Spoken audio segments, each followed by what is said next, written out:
Good morning, ladies and gentlemen. Again, welcome to Skyman TV, the tallest man in Black Africa. Kimani Ichung'wah, who is the leader of the majority in the National Assembly, has told Kenyans that Parliament is going to form a commission of inquiry on state capture by the former regime of UHURU Kenyatta and William Samoei Ruto. He said this in presence of William Samoei Ruto.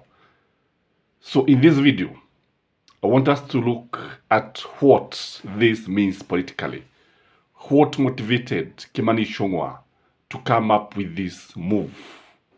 Why is he coming at this time? So if you are joining this channel for the first time, this is Skyman TV. Kindly like our video at this juncture and remember to leave a respectful comment, and you can share our video and actually even comment. So what motivated Kimani Ichung'wah to come up with the idea of having a state capture commission of inquiry? The first thing in my view is that these are divisionary tactics. It is meant to divert the attention of Kenyans from what Raila Odinga told about Kenyans about the oil dossier. Ule wizi ambao unahusisha maafisa wa ngazi za juu serikalini ni sababu moja ambayo imewafanya wajaribu sasa kuanza kuzungumzia swala hili. For Kenyans to stop talking about the corruption in William Samoei Ruto's government, the government must come up with a way of distracting Kenyans from discussing this emotive issue, the issue that is in the lips of every Kenyan, the issue that is now gaining international forum, kwa sababu watu kutoka sehemu za nje, Kenyans even in the diaspora, are asking hard questions, what is happening in their country. And because they know that William Samoei Ruto may not take any action against the people who have been involved in the oil saga, no wonder they have nothing to say. No wonder they must come up with a commission of inquiry to divert the people's attention. The second reason in my view, kama uliona jana, UHURU Kenyatta came out, and he came out in a very bold way. And the man appeared very much determined, and he said he will not be cowed, he will not be intimidated. He must speak his mind, what he thinks about politics. And he gave hope to Azimio that there is hope that mambo yanaonekana yanaweza kuwa mazuri kwa Azimio, and the William Samoei Ruto must have been scared. Kenya Kwanza must have been scared by UHURU Kenyatta. So this one is meant to intimidate him and Raila Odinga. This is meant to make him keep quiet, because you see, when you talk about former regime, when you talk about state capture in the former regime, actually the person who was actually intended to get this message, the person who is being threatened is none other than UHURU Kenyatta. So the fear of UHURU Kenyatta, because kwa sababu vile ambavyo alijitokeza na wakaona he's likely to steal the show and is likely to play a major role in who succeed William Samoei Ruto in 2027, is something that must have scared them. So what they are trying to do is to taint his good name, such that even when he talks, people will not listen to him. The other thing is because of the high cost of living. Ukiangalia vizuri sana, watu wamekuwa wakizungumzia mambo mengi, and it is coming out very clearly that Kenya Kwanza has no plan and has no intention to lower the cost of living. It is coming out very clearly. It seems the bombers draft are going to fail. And this means that the issue that are affecting Kenyans will not be addressed. This means we cannot actually expect Kenya Kwanza to bring any meaningful change. So for Kenyans, they not talk about the high cost of electricity, the high cost of fuel, the high cost of paraffin, name it.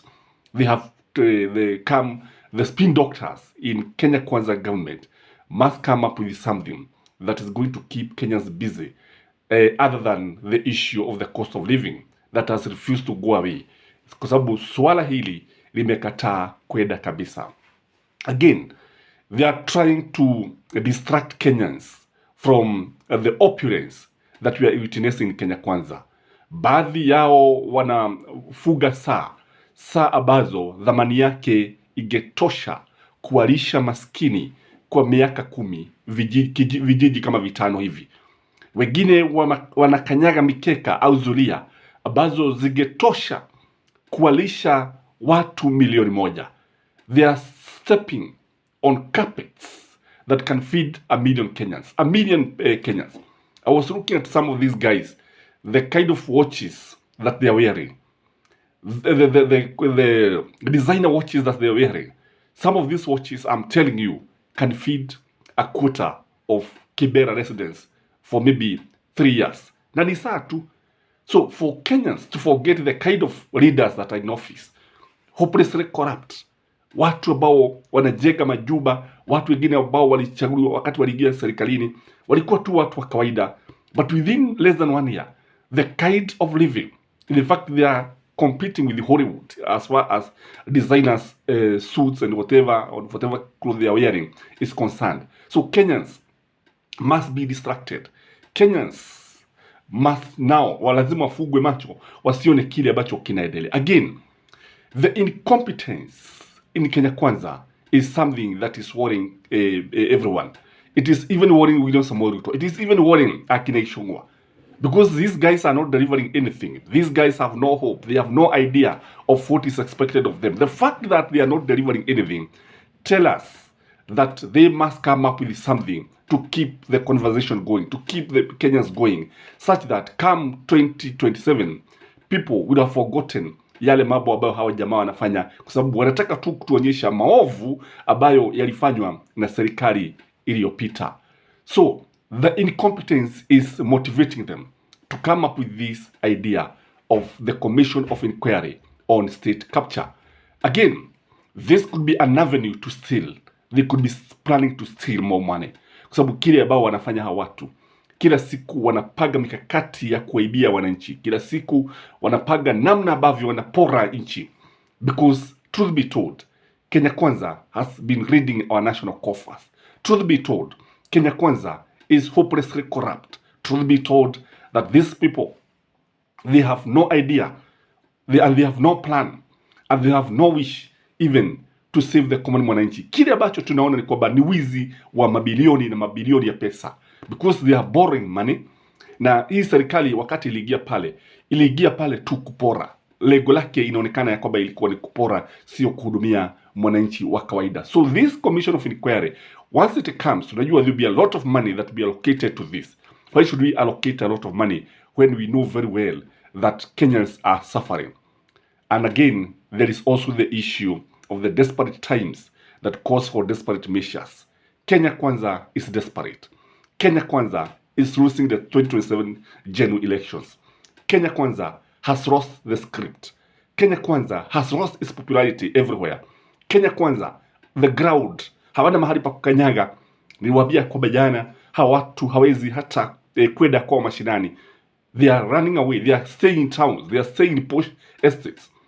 Kwa sababu kule mashinani kumewaka. Kule mashinani hakwedeki jameni, kwa sababu mwananchi ana hasira. So they must come up with a way of diverting the people or keeping Kenyans busy. And the interesting thing is that if it will be formed, this will also eat William Samoei Ruto. William Samoei Ruto and UHURU Kenyatta were joined to the hip. And sio mara moja ambapo tumemwona even in the national television, the deputy president, the former deputy president, William Samoei Ruto, defending UHURU Kenyatta, saying that if this government, remember there was a time he was telling us that if this government failed, if Jubilee government failed, then the people to be blamed is UHURU Kenyatta and William Samoei Ruto, because they were elected together. And again, if there are issues that will come up with in the state capture, then he will not escape the blame. I think most likely he will be the person to blame. Again, Ishungwa should remember that he was the chairman of the budget committee that was given, that was mandated, the power, the mandate to allocate funds, the budget, to every ministry. So if he was allocating money for corruption, then he should be answerable to that.